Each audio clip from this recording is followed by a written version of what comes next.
Hi, my name is Chad Martins, and I'm the mechanics teacher here at SCCHS. The mechanics marking system works a little bit different than other areas of the school. We work on accumulating marks as we complete certain units. You can see that I have a chart here that tells us, shows us what is in the mechanics 10 category. If we're in mechanics 20 or 30, it sort of works the same. You should be able to figure that out just from my explanation here. So you can see that we have a number of units right along the top here. These are all the things that the students could potentially finish over the semester. Engine repair skills is typically the first one, and engine operating principles. Then we move on to engine number 1. Once they finish that, you can see they've got engine 2, 3, and then some automotive skills that they could also complete. So first, let's look at the amount of time it should take. Engine repair skills takes on average around 10 hours. I usually give students, make sure they have enough time to finish it and not have to rush through it. So 10 hours, each one of these things, when they adds up to about 75 hours. You can also see that each unit has a certain number of marks lined up with it too. Once we finish engine repair skills, the student would get 5 marks. One thing you should know is that the student won't get any of those marks until all of the things within the engine repair skills is completed. So once everything is done, then they get the marks, sort of like a job. Fully completed means you get paid, let's say. And so you can see that engine repair skills gets 5, engine operating principles gets 5, and then engine number 1, it takes only a little bit longer, but you get a lot more marks for it because it's more significant. Same with engine number 2, and then automotive skills also. So we work on accumulating marks here in mechanics. And what I mean by that is, as the student completes each one of these units, they get those marks. You can see that if I add up between here and here, there's 80 marks. It's about 80 hours worth of work that you should be able to do. In the semester, we get 89 hours worth of time, approximately. So we should be able to fit all of this stuff in if the student comes in, works hard, and to a certain extent, has some ability in mechanics. So if we add these up, let's say a student comes in and works really hard and they finished engine repair skills and they finished engine operating principles. They finish engine number 1 and number 2, and they work on automotive skills and get that done too. If we add up all of these marks, we would see that we would get about 70 marks out of the potential 80 marks. This is a very average and typical student in the mechanics 10 and mechanics 20 classes. So if they get 70 out of 80, that means they're going into the final exam that has the potential to be worth 20 marks out of a total of 100 marks.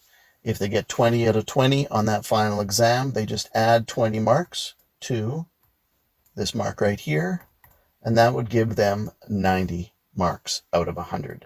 Which fits well into how the rest of the marking system is, because in the end, that person would get 90% on the class.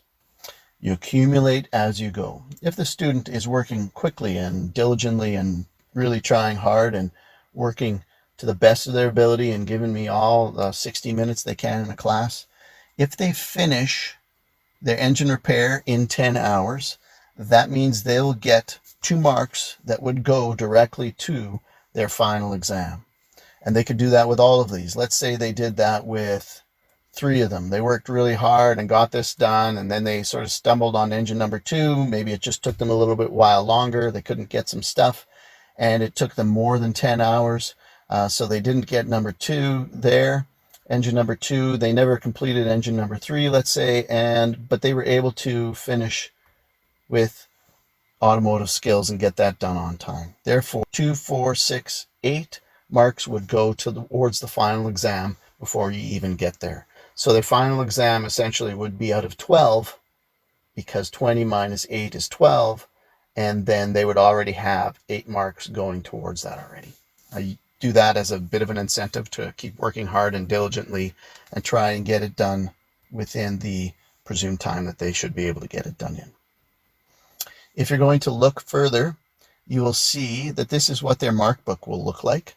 And what you'll see is before they finish anything, there will be zeros in all of these spaces right here. That's because they haven't accomplished anything there yet.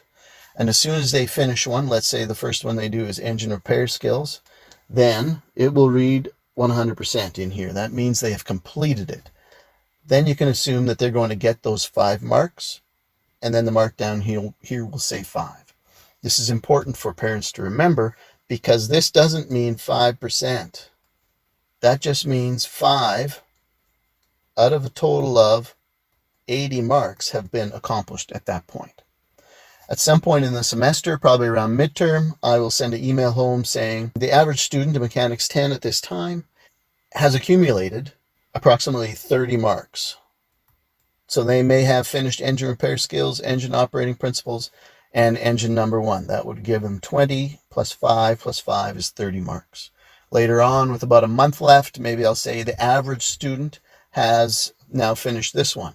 And so they've finished engine repair skills, engine operating principles, and they would have got this 20 marks also. So you would see a bunch of 100% in here too. 100 there, 100 there, and 100 here. That means 20, 40 plus 10 is 50. So the average student will have accomplished 50 out of 80 marks at that point.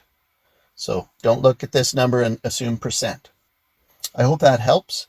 If you have any questions, my email is cmartins@chinooksd.ca.